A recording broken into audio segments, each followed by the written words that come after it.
ମୁଁ ବି ଅସୁସ୍ଥ ଅଛି।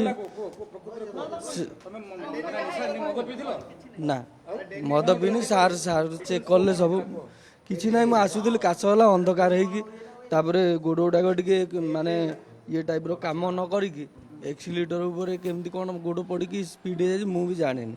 ହେଲା ପରେ ତାପରେ ମୁଁ ଦେଖିକି ଯାହା ସିଚୁଏସନ୍ ଜାଣିଛି।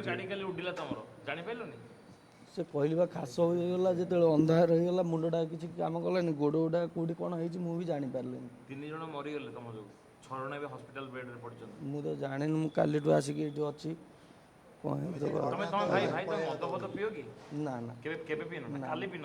ନା ନା ପିଏନି। ଦେହ ଖରାପ ଥିଲା, ମେଡ଼ିସିନ ଖାଉଥିଲି, ଆଣ୍ଟିବାୟୋଟିକ୍ ଖାଉଥିଲି। ଖାଲି ଯାଇଥିଲି ଏୟାରପୋର୍ଟ ଛାଡ଼ିକି ଆସିବା ପାଇଁ, ଆସିଲା ପୁରା ପାଖକୁ ପଳେଇ ଆସିଥିଲି। ଅଛି ପ୍ରେସିସନ୍ ସାର୍ଙ୍କୁ ଦେଇଦେଇଛି।